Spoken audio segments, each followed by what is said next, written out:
ఎన్నో ట్రోల్స్ ఎన్నో మీమ్స్ చూస్తున్నాం. మీ అందరికి ఒకటి దండం పెట్టి చెప్తున్నా, మొన్నటి వరకు దండం పెట్టి ఓట్లేయరని చెప్పిన నేనే. ఒక ఎగ్జాంపుల్ ఒకటి చెప్పాలి, ఒక రాయికి సుత్తే సానా దెబ్బలు తలుగుతూనే ఒక శిల్పం తయారవుతుంది.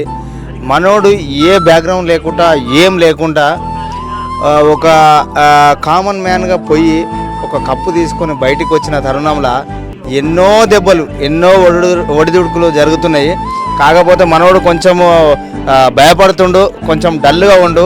తమ్మి నీకు ఏం కాదురా నాయన, మేమందరం ఉన్నాము, నువ్వు టెన్షన్ పడొద్దు, ఇవన్నీ మైండ్ నుంచి తీసేసాయి. కాదన్నా నేను పరారవుడి. ఇక అది మురిగే కుక్క కరవదు అంటే వాడి వీడికి వచ్చి చూడకుండా ఏవో బిగ్ బాస్వి 4 ఫోటోలు పెట్టుకొని ఇంట్లో ఆడిది మూల కూర్చొని ఆడిది మాట్లాడినట్టు కూర్చొని మాట్లాడేది అది కరెక్ట్ కానే కాదు. కింద కామెంట్లు చూసి మనం బాధపడాలి. కింద అన్ని గుడ్ కామెంట్లు ఉన్నాయి, వానికి బ్యాడ్ కామెంట్లు ఉన్నాయి. నీ